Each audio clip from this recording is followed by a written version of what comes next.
बघा, अन्न हे पूर्ण ब्रह्म असं म्हटलं जातं आणि मला पण ते विचार पडतात. काही पदार्थ बघा आपल्या हातून बऱ्याच वेळेला जास्त होतात.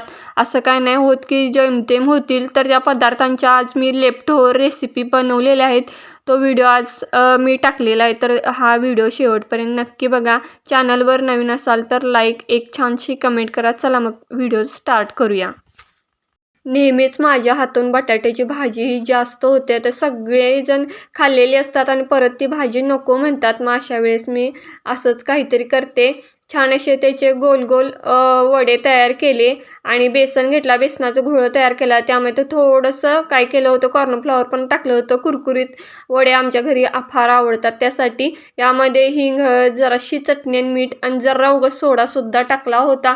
अगदी विकतच्यापेक्षा पण छान झाले होते वडे. आणि हे वडे बघा 10 रुपयाचा जो काय वडापाव मिळतो आमच्या इथे, तरी त्यामध्ये असलेच वडे घालून ते छोट्या बनमध्ये घालून दिलेले असतात.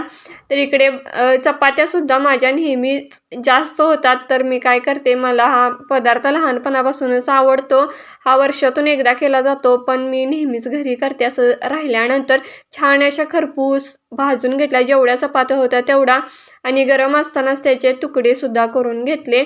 आणि छान असे मिक्सरला ते काय करणार, तुकडे मी फिरवून घेणार, अगदी बारीक करून घेणार. गूळसुद्धा इकडे चिरून घेतलेला आहे. गूळ आणि जे काय आता बारीक तुकडे करून आपण हे केलं होतं मिक्सरला, बारीक चपातीचा कूट केला होता, दोन्ही ते काय केलं मी मिक्स केलं आणि त्यामध्ये थोडंसं काय करणार, तूपसुद्धा घालणार. म्हणजे छान असे माझे लाडू तयार होतात. ह्याला लहानपणी मलिद्याचे लाडू म्हणत होती आई. आत्तासुद्धा आम्ही मलिद्याचे म्हणतो. कधी मुलं चपातीचं लाडू पण म्हणतात. पण इतका छान लागतो आणि पौष्टिक आहे. एकतर चपाती पण टाकून द्यायची होत नाही आणि पोटात पण भर पडते आणि नाश्त्याला वगैरे असा आयटमसुद्धा योग्य वाटतो मला. तर इकडे छान असे माझे मलिद्याचे लाडूसुद्धा बनवून झालेत. इकडे मुलगासुद्धा खायला आला.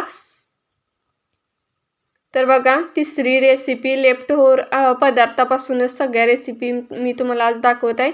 छान असं तेलामध्ये जिरं मोहरी घातली, त्यामध्ये कढीपत्ता, मिरची, थोडीशी कांदा, त्यानंतर टोमॅटोसुद्धा मी त्यामध्ये घालणार आहे. तर बऱ्याचदा माझ्याकडून भातसुद्धा जास्त होतो.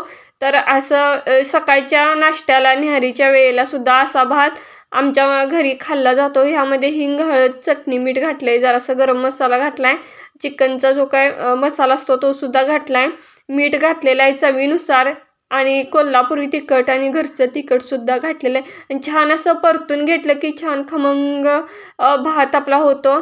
अगदी फ्राईड राईस म्हणतात बाहेर, तवा पुलाव, तसा हा भात होतो. तर पुलाव झालेला आहे आपला. छान आहे. नाश्त्यालासुद्धा हा आयटम करायला काय हरकत नाही. आम्ही नेहमी असं खातो. भात शिळा उरला की माझ्या डोक्यात हाच भात तयार करण्यासाठी मी घेत असते. तर चौथ्या नंबरची रेसिपी बघूया. इकडे तेलामध्ये छान असा कांदा मी परतून घेतलेला आहे. जेवढे माझ्याकडे खडे मसाले होते ते सगळेच मी घातलेले आहे. जिरं मोहरी नाही, सॉरी, जिरे, मिरे वगैरे, दालचिनी, तमालपत्र, त्यानंतर टोमॅटो वगैरे घातलेला आहे. छान असं परतून घेणार. आता काय होतं, कधी कधी मी पण दूध घेते आणि मिस्टर पण दूध बाहेरून घेऊन येतात. तर हे वाटणसुद्धा हिरवं तयार करून घेतलेलं आहे आणि कोरडे मसाले सगळे एका वाटीमध्ये मिक्स करून घेतलेले आहेत. तर काय केलं, सगळं मी ते कोरडे मसाले तेलावर परतले जेणेकरून कलर येईल. आणि हे सुद्धा वाटण घरी बनवलेलं आहे. आलं, लसूण, खोबरं, कोथिंबीर, टोमॅटोचं आणि हिरवं वेगळं तयार केलं. तर ते दोन्ही मिक्स केलं. आता दूध जास्त राहिलं की मी घरीच पनीर बनवते. आता पनीरची रेसिपी काय आता इथं शेअर केलेलं नाही. आपण झटपट 5 मिनिटाच्या व्हिडिओमध्ये काही दाखवता येणार नाही यासाठी. तर पनीरची रेसिपी मी ऑलरेडी चॅनलवर मोठ्या व्लॉगमध्येच टाकलेली आहे. तर पनीर बघा मी करून ठेवलं होतं आदल्या दिवशी. जास्त माझं दूध राहिलं होतं किंवा दूध फाटल्यानंतरसुद्धा मी असंच करते, शाही पनीर. तर छान असे क्यूब्स तयार झालेले आहेत घरच्या पनीरचेच बघा. खूप सुंदर पनीरची भाजी घरच्या घरी तयार होते. किंवा दूध फाटल्यानंतर मी तर हीच रेसिपी करत असते. आणि हे ग्रेव्हीची सुद्धा रेसिपी फुल आपल्या चॅनलवरती अपलोड आहे. छान अशी पनीरची भाजीसुद्धा तयार झालेली आहे बघा. दूध फाटलं की लेफ्ट ओव्हर पदार्थामध्ये आपण घेत असतो त्यासाठी हा ॲड केलेला आहे पदार्थ. इकडे आता आंबोळीचं पीठ नेहमी माझं डोश्याचं, आंबोळीचं पीठ राहतं किंवा इडलीचं पीठ राहतं. तेच तेच खाल्लं की कंटाळतात. मग त्यामध्ये थोडंसं बेसन ॲड केलं. त्यामध्ये कांदा, टोमॅटो आणि कोथिंबीर ॲड केली.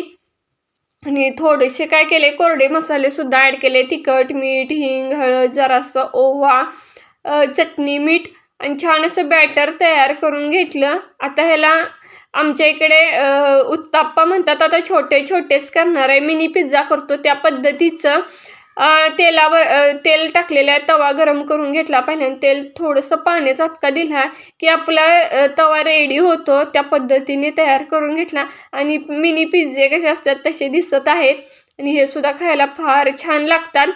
आणि लेफ्ट ओव्हर पदार्थ कसे वाटले ते नक्की कमेंट करून सांगा. पुन्हा भेटू उद्याच्या व्लॉगमध्ये. तोपर्यंत बाय.